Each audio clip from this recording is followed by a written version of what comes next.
Welcome to the Mindfully Gay podcast. I'm John. And I'm Jerry. In this episode, Letting Go of Dry Bones, we're inviting you to look at the old stories that shape how we see ourselves as queer people.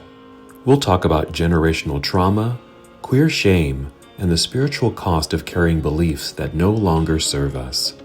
We hope this conversation offers you compassion, understanding, and maybe a chance to let go of what weighs you down. Hi, everybody. I'm John, and this is Jerry. Welcome to the Mindfully Gay podcast. And we were thinking about what we're going to talk about today. And before we hit record, I was saying to Jerry, I think this one's going to be a therapy session. We're going to talk about... You have good insurance. Can I afford you, Jerry? Can I lie down here? We're talking about self-doubt, but how did you describe it? The challenge of believing it. We wanted to repackage this in a way. Yes. So I thought, well, let's take self-doubt and let's reframe it as the challenge in believing in ourselves. Yeah. Because that's what it is. And are you ready to hear my... Tell me about your mother. Exactly. I wasn't going to give any details. But... Well, and I was telling you when I was driving back from the gym and get ready to meet with you, I thought, God, I feel like an expert on this topic because I do it to myself every day. Every day. Oh my gosh. But I think there's a theme, right? That I think that I think in the broader culture, but maybe even more so in the queer culture, right? That there's always this tendency of second guessing ourselves, not quite sure where to align ourselves, and consequently, I see a lot of people defaulting for external validations, as well as, and I work with clients. I just think the underlying challenge is people have this very limited concept of what they can or cannot do, or what's acceptable, right? And so, and we've talked about this with the shame and guilt thing, right? Exactly. What if I'm doing something that's outside the norm? Then I hide it because I don't want people to know, and behind that then becomes this narrative of shame and guilt. Exactly. And I think you were right that people in general probably experience this and do experience some form of this. But I think what makes, I don't know, not necessarily unique, but I think as gay and queer people, there's this layer of being gay, being queer, being lesbian, trans, etc. There's that layer of not being good enough because of that, because society in some form has degraded us, has downcasted us, has cast this black shadow over us that we're no good.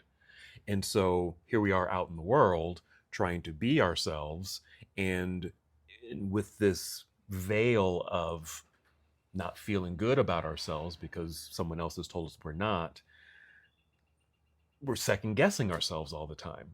What we wear, what I say, how I say it, the voice that I use, the career that I might choose, just second guessing just about everything that we choose because of that layer. Yeah. So I was having this thought when I was driving up here, and you just kind of like set the stage for it. Is I know when I work with clients, whether they're coming here for like shamanic kind of reasons, or whether they're coming to my office, and you probably do this even when you work with people. And I know I've had Nick pointed out, you've pointed out, right? We're so good at hearing people's deficiencies around the story that they carry about themselves. Yeah. Right?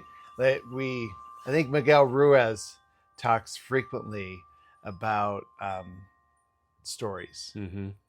And I hope that's not going to be too disruptive. Okay. this concept of stories being, what is the schema, or what is the worldview I hold about myself? And in extreme cases, I will often ask people, at some point I'll just say, what is your spirituality? Like, what does that look like for you? Mm-hmm. And the way that I phrase spirituality is, in the broader context, I appreciate my role or place in the universe. I understand and a lot of people, their stories are so limited that they don't see their relevance in everyday life.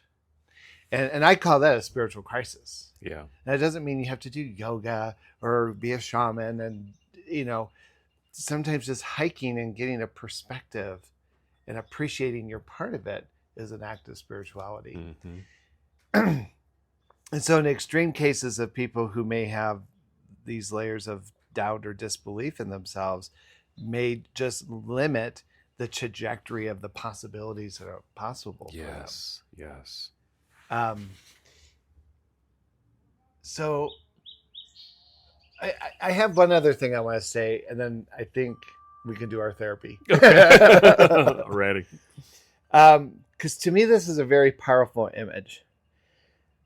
In Native communities, particularly in the plains areas like North and South Dakota, here in Utah, they have a ceremony called the Sundance. Mm-hmm. And in some Sundance ceremonies, there is a ritual, and I know this is going to sound kind of gruesome, but a Sundance is 4 days in the summer, no food, no water. Right. In many cases. And in some extreme cases, like in the Lakota people, they will do piercings in the chest, and they'll hang from a pole. Yes, you've told her. Yes. And they hang and they hang and they hang. Wow. And at some point, breaking through is literally a breaking through, a letting go, a release. Mm-hmm. Some people hang on these poles for a couple of days. Wow. In some traditions, though, and this is where I'm getting to the paradigm, in some traditions, there is a buffalo skull that is tethered to some eagle talons, and those talons are put in the person's back. And then they drag this bone, this skull, around the circle. I see. And they drag it until eventually it rips free. Mm-hmm. And one of the metaphors of that is dropping the dry bones. And metaphorically, I think that's an interesting consideration in this discussion, is sometimes we hold on to things for years. Sometimes we're socialized to see ourselves in a particular way. And I really believe a lot of people at some point have to kind of recognize the dry bones that they're carrying around. And at some point we have to ask ourselves, what does it take to liberate ourselves from those old stories, from those dry bones? And and having let go of a few bones myself, right, that could be very challenging, because I think at the other end of that is, if I let go of this story, then who do I become? Exactly. Exactly. Right? It becomes a literal transformation around identity. Mm-hmm. Because, go ahead. Because if I'm letting go of this old story that says I can't do something, and if I'm now in a place of I can do it, I'm changed. And so I think these are some things, as we go into this conversation, these are things that I listen to within myself and as I sit with people, and often will provoke them to let go. And it is interesting how many people literally hold on. Mm-hmm. I mean, I've had people get angry at me because they think I've oversimplified it. And I say, the difference between where you're at right now and where you could be is the difference of a thought. It's plain and simple. Yeah. Because you're right. It's all of these things are related. Shame and guilt, identity, self-doubt, they're all interrelated in the stories that we tell ourselves and the stories that we believe about ourselves and how they become our storyline, or we take them on as our storyline. And if we're going to therapy or doing some kind of work around shifting, because we say that, well, I don't like this part of my life. It's like, well, and you challenge them by saying, well, what happens if you change the story and Drop the bones. and drop the bones? Well, I can't do that. But this, but that, or this or that, giving the excuses of why they can't release. I will ask the question. I'm just curious, what's the payoff?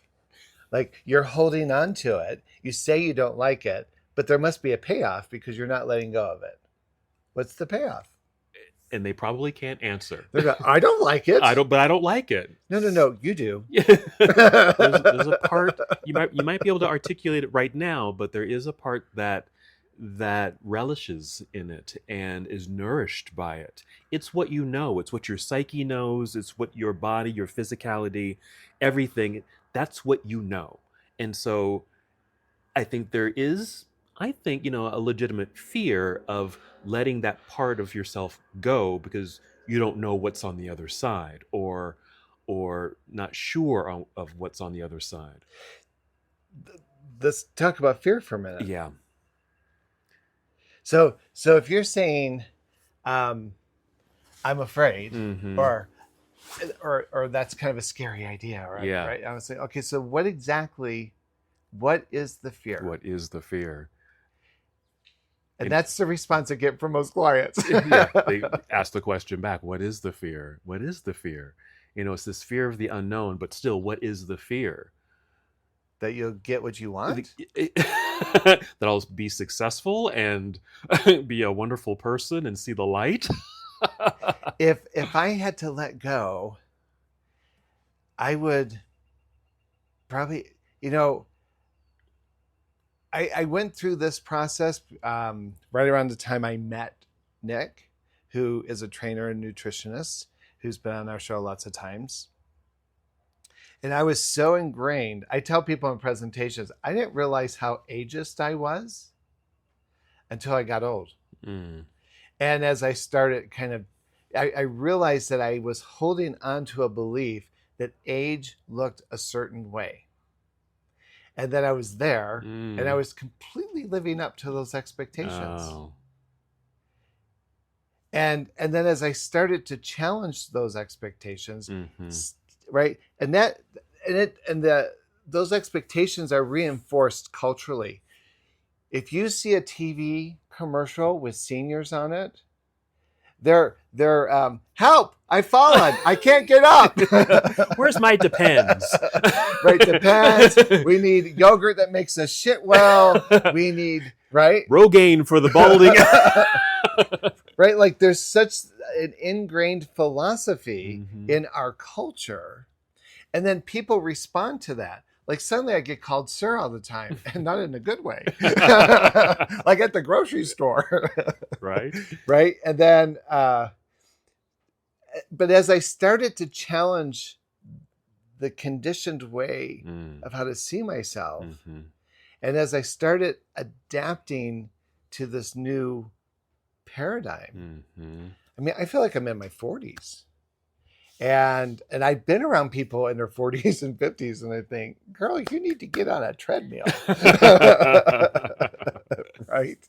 But it was such a powerful lesson to me, because now I think, what foolishness that we've been seduced. And we treat it as a norm, and we just buy into it like stock and barrel. Yeah, yeah. And so the fear that kept coming up was, well, what if I can't do it? Oh. And then the retort to that was, I just kept thinking, there's no harm in trying, or I can practice it, and would begin to like execute things in these ways. Yeah, and so I think there's this powerful seduction around fear where we default to that without really examining what that's about and how much of it is an illusion. Yeah, it's fascinating. You said a word that really resonated with me, and it's reinforcement. And because I know that's something I experience personally when I have my stories and kind of mindset around certain events in my life. I can, maybe not easily, but I can pinpoint situations in my life that will reinforce my own self-doubt, and that I'm not good enough, or my ideas and suggestions are not valued. And when I experience that, or when that gets reinforced, or my brain reinterprets it that way, I feel heartbroken and disappointed. And so that's part of my own self-doubt. Mhm. I just kind of melt into myself, and like, oh, I'm no good. No one values me and what I do and what I have to offer. And I can stew in that. It's not comfortable. I really don't like it, but I find myself, my cycle is, I can get out of that, and I'll talk about that in a moment, but I can get out of that feeling, but something else along my life path reinforces that thought, and I go right back into that little trap again. And that's happened to me recently. And where I just felt so deflated, because I felt like my opinions and values around a certain thing were just not, they weren't valued. And I didn't feel like I was being heard. And yet I was, and I can be a little bit more detailed. Um, I have a very close relationship with my mom, and and she she looks after me. I look after her, and she doesn't live in the same state right now. We're trying to get her to move to Utah, and uh, and for the last couple of years, we've been looking for a place for her to live here in Utah. Well, long story short, we've gone through literally 3 condos that we've bought and have sold. Because I'm here looking for a condo, trying to find the right one. Could have Cottrell I know, Enterprises. my gosh, trying to find the right one, and uh, and and she'll say, "Well, that sounds like a good one. Let's go for it." After looking and looking and looking, and we buy it, and then she sees it in person. Hmm, I don't know. I don't like it. Let's sell it. And this just happened again. And I was heartbroken. I'm hearing this for the first time too. Told you we're going to get personal here. Just, but the conversation was still around, well, John, what should I do? I want your opinion. And at first I was saying, I don't know. I just kind of let it go. And what I had to do for me, because just being back in that place of, well, here it is again, reinforced that my opinion is not valued. It gets tossed away, heartbroken. So I went on a little vacation, and that's a time for me just to do some self work and think and process, get into my emotions, and even put some words around my emotions, and figuring out what should I do, what can I do. It's like I need to say something about this to my mom, you know. And so after the vacation, we had a conversation on the phone, and it was, John, what should I do? And I need your opinion. I said, well, right now it's a little hard for me to give you my opinion. She said, well, why? And I said, because I don't feel like my opinion is being valued. Oh.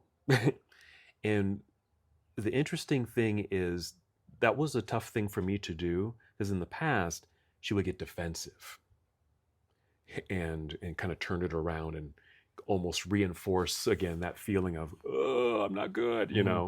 But she listened, and she heard, and was apologetic, and certainly didn't want me to feel this way. Um, And I have to say, just being able to put it into words and to confront, the situation and say what I was feeling allowed me to get out of that head space and that heart space and that reinforcement of, oh, I'm no good, my value or my opinion is no good, and just saying how I felt about it and being heard helped to diminish or fizzle out that feeling. Mm-hmm. And so I'm on the, I'm starting to feel better again, just because of that. Otherwise, I just feel so underwater when I feel like that and not valued. But being able to confront it Mm-hmm. was so helpful. Yeah. And confronting it and being heard. That was the main thing. Being heard. I have to ask, did it influence her process? Say again? Did it influence her process knowing that you finally said, I'm kind of not able to go there with you right now? It did. I think it helped her to kind of figure out what she needed to do, and knowing how heavy this was on me, Mm-hmm. to relinquish me of some of the responsibility of looking for a condo for her. Yeah. That she will do that. She will do that.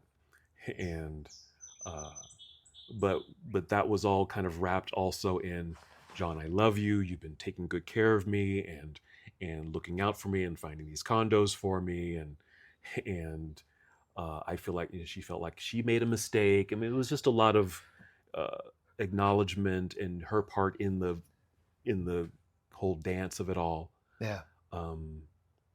But yeah, just that self-doubt just sat so heavy. Do you know what's interesting about this process? Mm. And maybe we can just talk about this for a second. Mm-hmm. Is you said I went away on vacation Mm-hmm. to do my work. Yeah.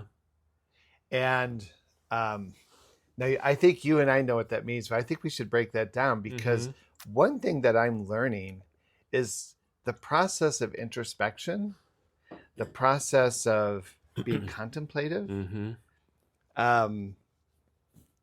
Like, I know people who are incredibly hard on themselves and think of that as introspection. And to me, introspection or contemplation, or like when you went away, right? So it might be useful to talk about what was your process on that vacation. Yeah. Like, what does the process of introspection look like for you? Right.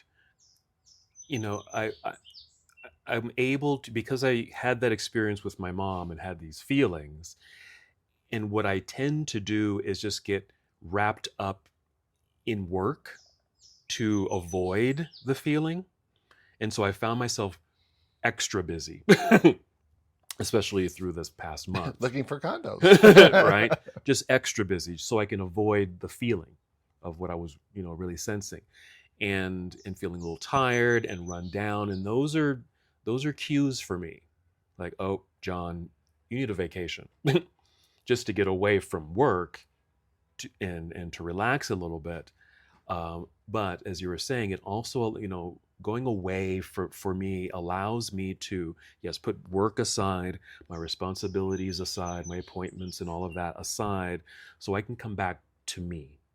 So I can take some time for stillness, quiet, alone time, really, to do my process. And processing for me is really just being still, sitting, relaxing, and getting into, whatever thoughts may come up, letting them all kind of mull around in my head, and letting feelings come up.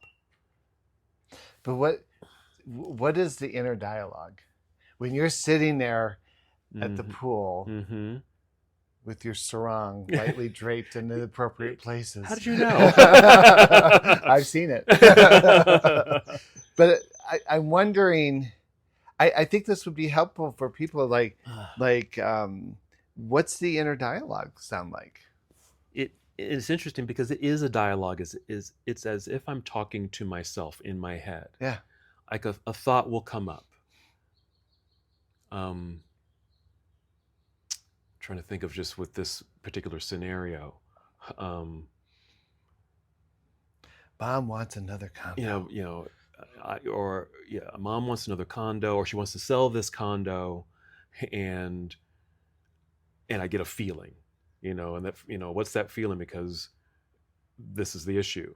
Like, well, I feel like I just got punched in the stomach and punched in the heart, really, and just feel gutted. And being able to name that, gosh, it's hard to talk about or just put words to it. When you say I got gutted or I felt that pain in my heart, Mm-hmm. because that emotion was driven by what? The emotion was driven by that feeling of, well, sell the condo because I don't like it. You're not good, John. You didn't make a good decision. So we need to sell it and get rid of it. But the message I'm hearing is I made a bad decision. Mm. Self-doubt. Yeah. and I guess I just allow myself to feel that, but then I have to ask myself, is this all, is that my identity, or is this situational? Is this related to this particular thing? And it certainly is. It is related to this particular circumstance.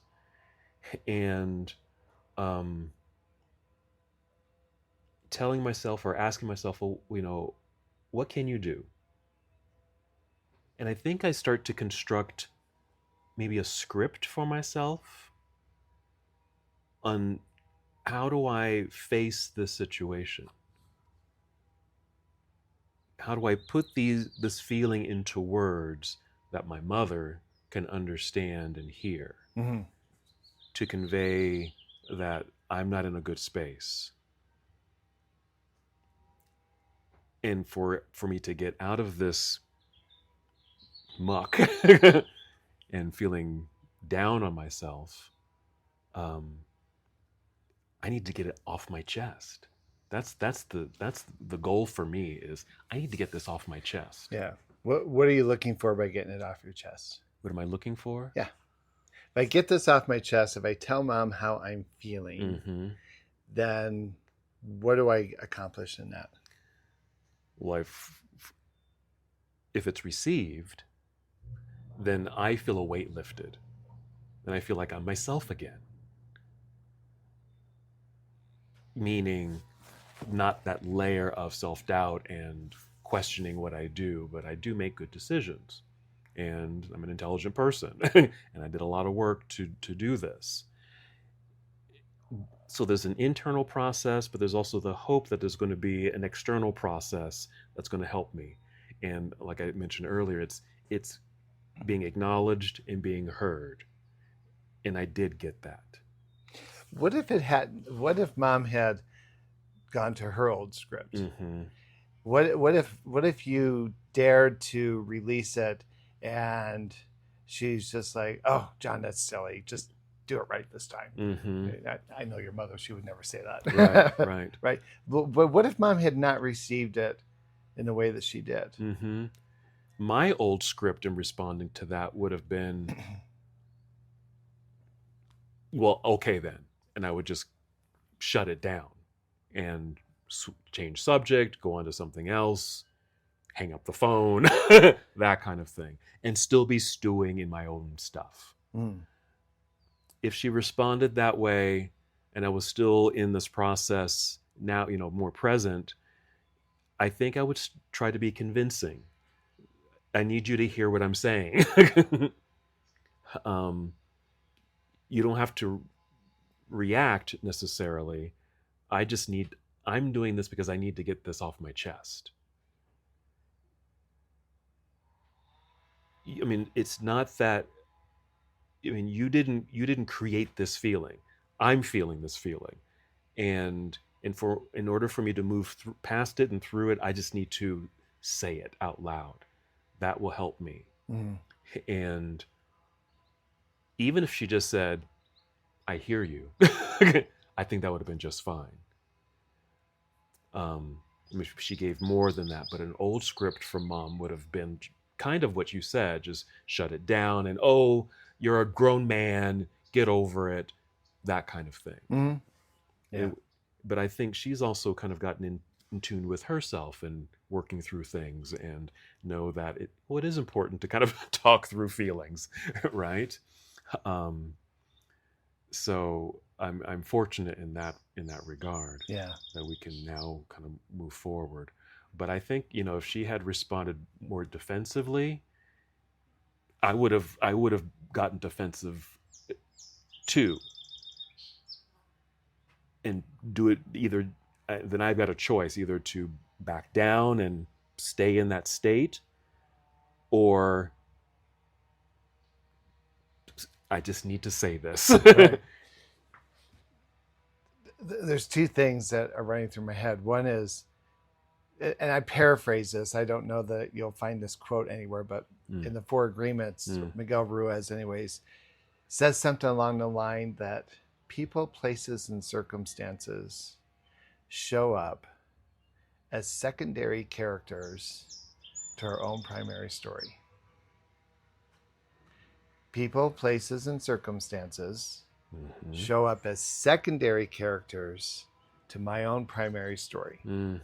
Yes. And so yes. if my primary story is that I'm less than, then I will see things and experience people and situations as confirming that story. Yep. I can attest to that. Yeah. And then the other thing I'm thinking about this situation that I think can be generalized in lots of ways, and Charles has always kind of pushed this concept with me, is can I engage people and liberate myself from whatever outcome? Like if I engage with you, I have this desired outcome, right? And I need John to do this or that, or to show up in a particular way for me to, and Charles would challenge to say, can you find your authentic vibe, if you will, and have it liberated from somebody else's response? Or can I let go of them needing to show up in a particular way? Yeah. Right. And so, wow, if my partner just did this, I'd be so happy. Or if they would just change this about themselves, right? We make our own happiness conditioned on these external circumstances. And we're so addicted to that, that we look for it, we search for it, we beg for it. And yet what I have found is getting closer to my more authentic voice is the ability to let go of everyone.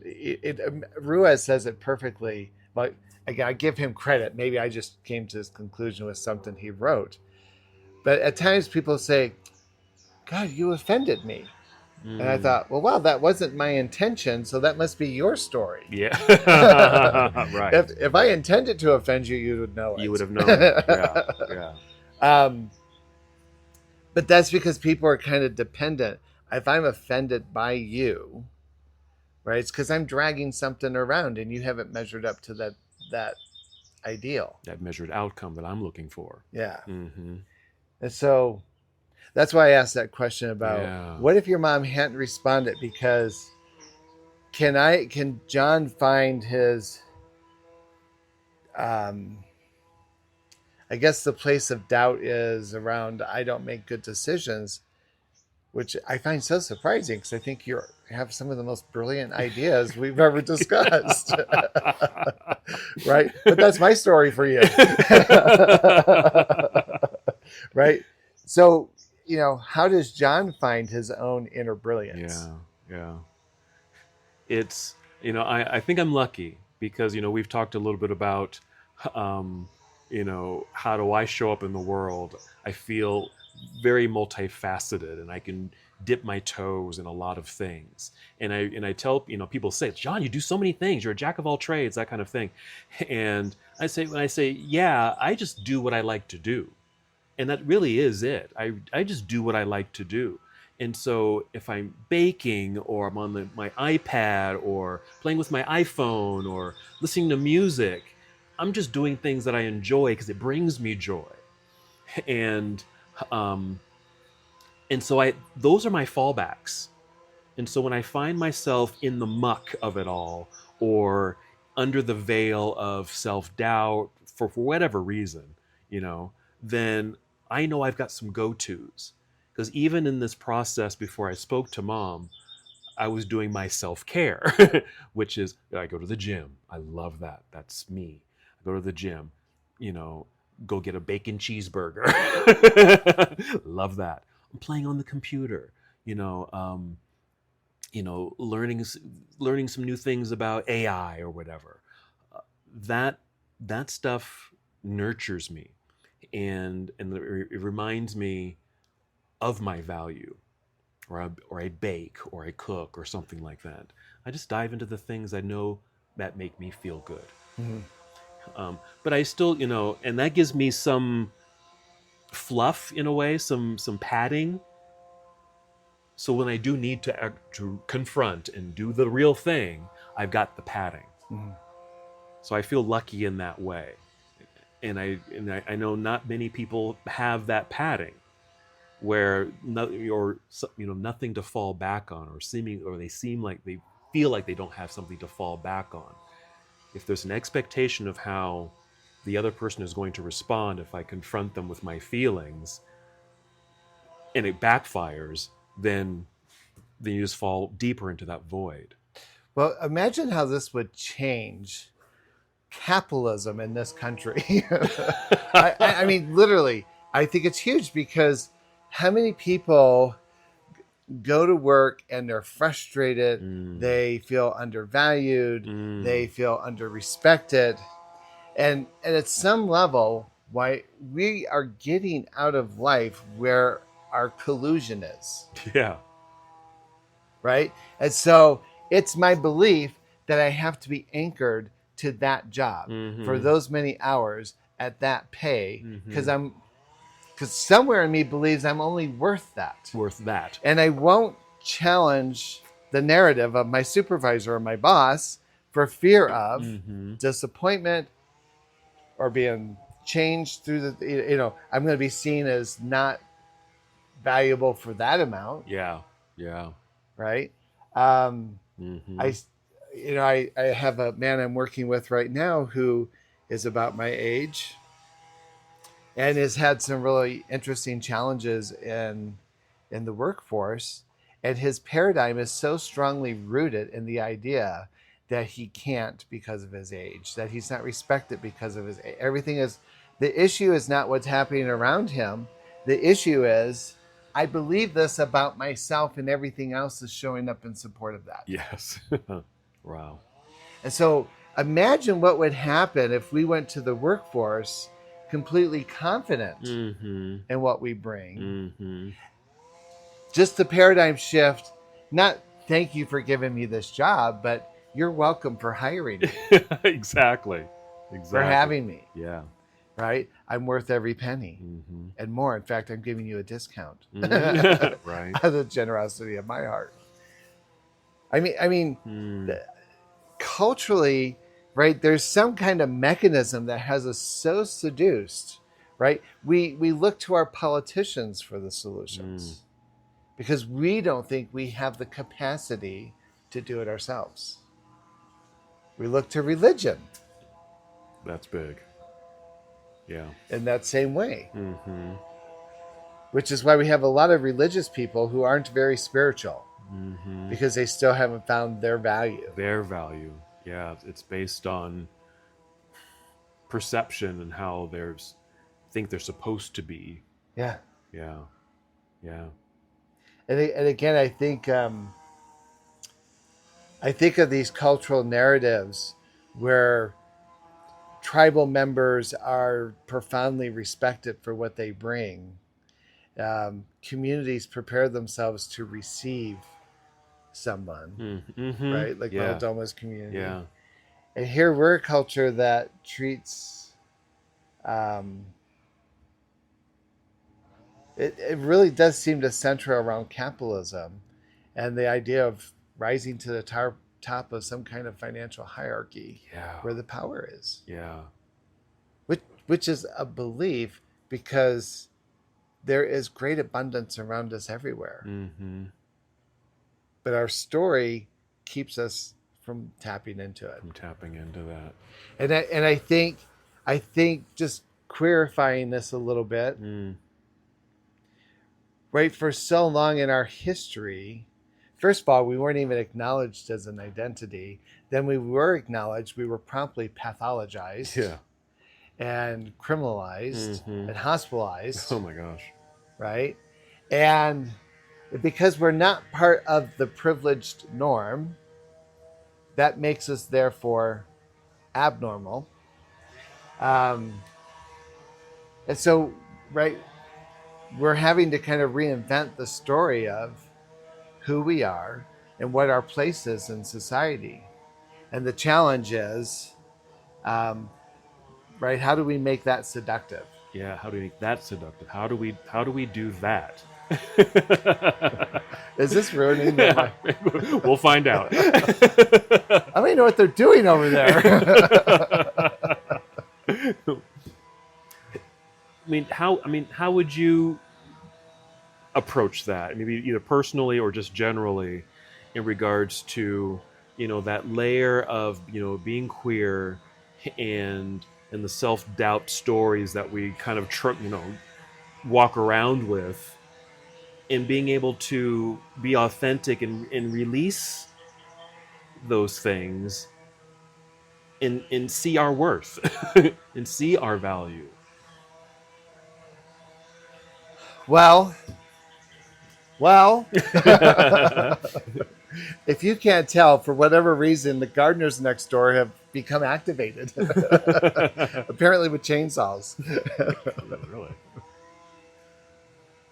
You're asking that question. I'm pausing because I think, what drew me into the path that I'm on as far as the shamanistic approaches is learning about these indigenous societies who saw our role and place in society as critical for spiritual well-being, for community well-being.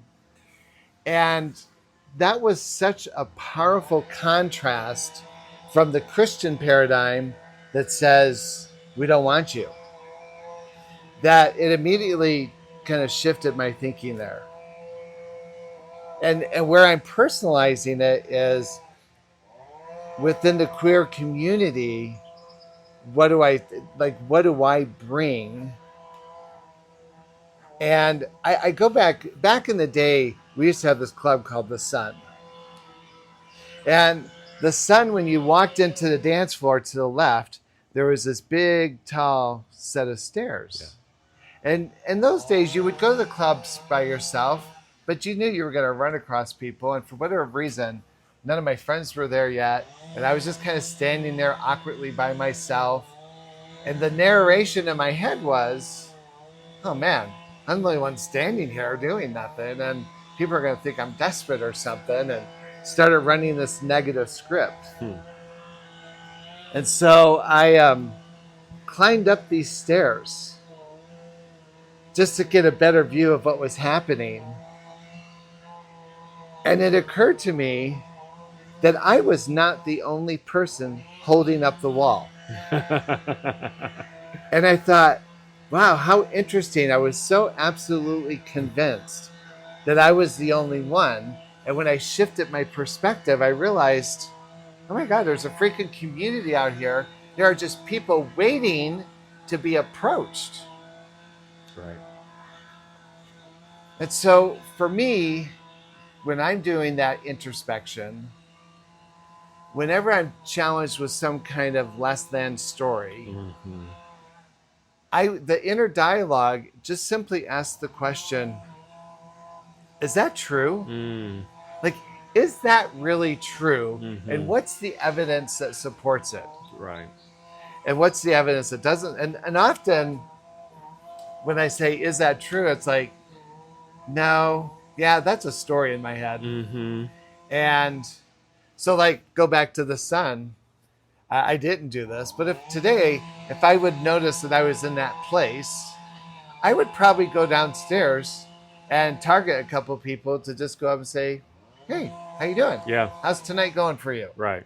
I think we've talked about this at the gym. Yeah, exactly. Like all these people are like fucking trying to screw each other on Grindr, but they won't talk each other at the gym. Yeah, in person. And so I've just gone up and say, hey, I think I've seen you online before. My name's Sherry. And I've picked up a lot of good friends that way. Mm-hmm. And sometimes they're just social friends that I see at the gym and whatever. But now we nod, now we connect. But the story in my head was the story that I was holding on to is, oh, I'm too old, I'm too ugly, I'm too whatever. They wouldn't be interested, and I locked myself in a corner, or on the treadmill, or at, feeling alone, and then I thought, yeah, I'm not going to do that. And if someone's offended by that, then that's my favor. Yeah. Right. Yeah. So I think that's how that question of, is that true? Yeah. Is that absolutely a truth? Mm-hmm.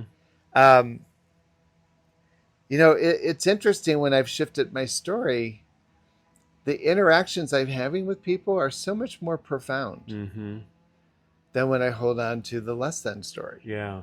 And it seems like, tell me how you get to that ability to ask that question. Because I think it resembles, kind of a grand, maybe not so grand, but a thing like, I went on vacation. I had to get away to have peace and quiet, some space, so I can do some processing, so I can ask those kinds of questions.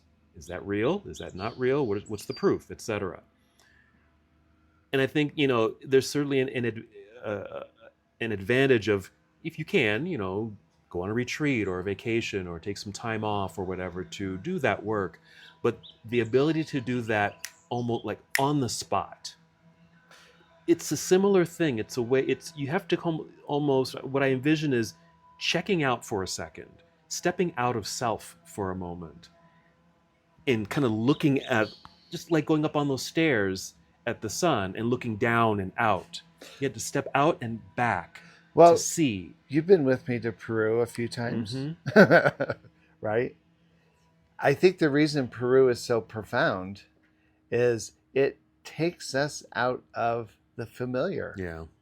We habitually get locked into familiar terrain. And when you get off the plane in Cusco or in Iquitos, you are in a different world. Yeah. And it immediately crashes your sense of privilege. Mm-hmm. And you have to scramble to kind of reinvent yourself. Same thing when we go to Mongolia, right? I think for me, I've done a lot of that traveling. A lot of my mentors and teachers have often taken me kind of psychically and spiritually outside of privileged comfort zones. Yeah. And I've had to very quickly examine who I am in that moment. In that moment, yeah. I remember the first time I did ayahuasca, and I have no drug history. I barely drink. And so the first time I did ayahuasca, it was a very overwhelming experience, Sure. Mm-hmm. very powerful. But I heard the medicine say to me, do you trust me?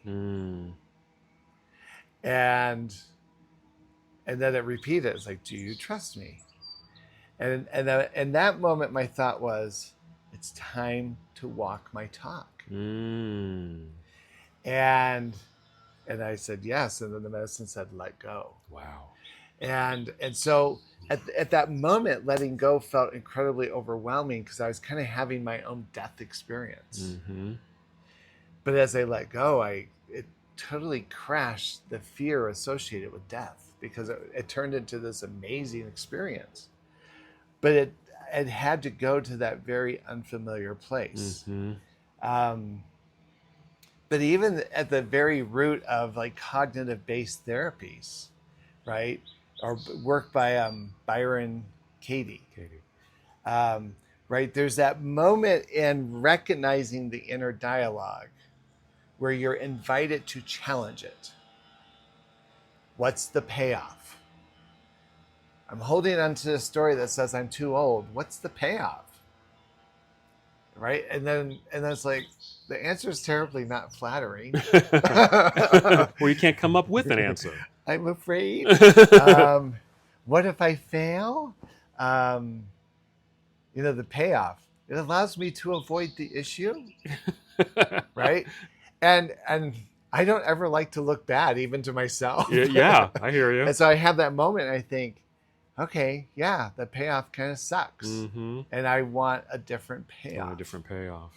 And so, what does it take? It's I have to then re-examine. So, like today, even at the gym, we were doing some pretty difficult movements, and Nick suggested a weight that felt like it was way outside of my capacity.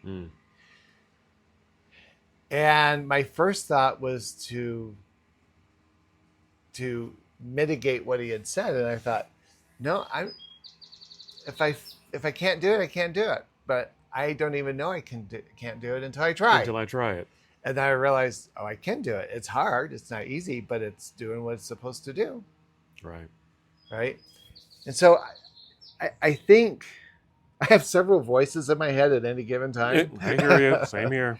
And I just think I've just learned to tune into it. And I very naturally now, and when I teach this to people that say, oh, that's so awkward. It's so not familiar. It's like, that's the point. That's it. And, but now it's become so familiar. It's almost like a new language. Mm-hmm. And so, yeah, I have doubts. I often have, like, pride's coming up, and everyone's super body conscious about pride. But my reframe is, I feel like I've worked really hard, and I enjoy what I have. Not everyone may not enjoy it. But I do. Yeah, right. I feel good about it, and I'm going there to celebrate me, not them. I'm not there to get their validation. Right. I want my own. Exactly. I think it'd be valuable just to have a little list that you can challenge yourself, and the list of questions to ask yourself when you find yourself in these moments of self-doubt or whatever thing that feels crippling and and under the veil senses for you. And it's things like, is this true? Yeah. And to really ask the question and answer the question. For me, when I find myself, my quick kind of get out of those oh, I can't do it moments is I have to say out loud, John Cottrell, just do it. Like, okay. As a self-motivator, as a self-starter, as to kind of get through a thing, either because I'm lazy or I don't want to do it or whatever the case may be. It's just do it, get it over with. Yeah. Just be done. Yeah. Get to the other side of it. And for me, when I do that, and this is what I like to tell people, give yourself a success. Set yourself up for success. If it's, you get up and just wash the dishes and now your kitchen's clean, that's a check on that box. Yeah. It's done. You don't have to worry about that anymore. You picked up that heavy weight, you did 1 rep, you did it. Yeah. Check. Well, and I think sometimes I've had people say, well, this is just too much work. And it's like, all right, well, what you're telling me is I like what I have. I'm not sure why you're paying me. If you like it so much, right? And I have fired clients at some point to say, you know what? I don't think this is working because, quite frankly, I think you just want to come in and complain about life. And I'm probably just not the best therapist for that. Mm-hmm. But if you are truly interested in something innovative, transformative, if I'm working harder than you as the therapist, I'm going to charge you more. Yeah. My trick, or maybe not trick, but just my spidey senses. If someone's doing that with me in my clinical work, if I'm feeling frustrated and bored, then okay, wait a minute. Yeah. They have somehow seduced me into joining their party. Yes, exactly. And so I'll use that. It's like, this is very interesting. I'm just hearing you say the same thing over and over again. And my response to it is, I'm getting bored. I'm getting frustrated. Is that a reflection of maybe how you're feeling, perhaps? Mm-hmm. And if that's the case, either we can just stay along with that or get out of that or change that somehow. Yeah. Well, I hope this recording, he's doing yard work. They cut down the forest over here. And this morning it was so quiet out here. We thought, let's do it outside. Let's do it outside. A change of scenery. Never again. But a very interesting, introspective topic. I feel like there's like a part 2 to this. Part 2, part 3. Because this certainly is a process. I was able to kind of share my recent experiences with my feelings of self-doubt and what I did in real time to kind of start moving through that, because I still I'm still kind of moving through that. But I think some of those primary things that one can do is start to recognize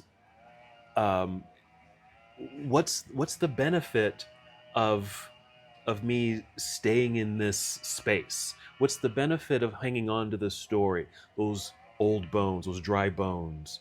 What would it feel like to let go, to release, to feel light? Yeah. Do you even know what that even feels like? Yeah. What it's even like? Maybe, fancy yourself to try it out, experiment, see what the other side is potentially like. Because I think for you, like you said, when you started working out, it was hard, but then things shift. Yeah. Physically, mentally, emotionally, where it becomes a new paradigm, a new and success breeds success. Yeah. And so when you start to get it, then there's this momentum. It's a momentum. Yeah. Things start moving, and if you want to get things moving, and that's part of the process. It is recognizing where you are and is it working for you? Yeah. Well, that was invigorating. I hope you enjoyed the porch. We were looking forward to a lot of interesting topics. We're always interested in what you want to hear from us. Yeah. And again, neither one of us are sitting here as like the gay experts, but what we want to do is be able to initiate or be a catalyst for conversations at your brunches or with your friends. Right. Be in absolute disagreement with us, but have the conversations. Right. I was thinking this morning, one thing that Nick said when we first started the podcast that I've always enjoyed, at some point he goes, I didn't even know we needed to have these conversations. And I've heard that from a few other people. That's like, it. You've got me thinking about things that I never even knew I needed to think about. Which really has become the theme of this show. Yeah. And so that's our invitation for you. So we'll be back next week with a new and exciting topic. Tomorrow, this weekend is our Pride Festival. You're not going to get this until fall. But Pride is not a day or a weekend. It's an everyday event. So happy Pride Day.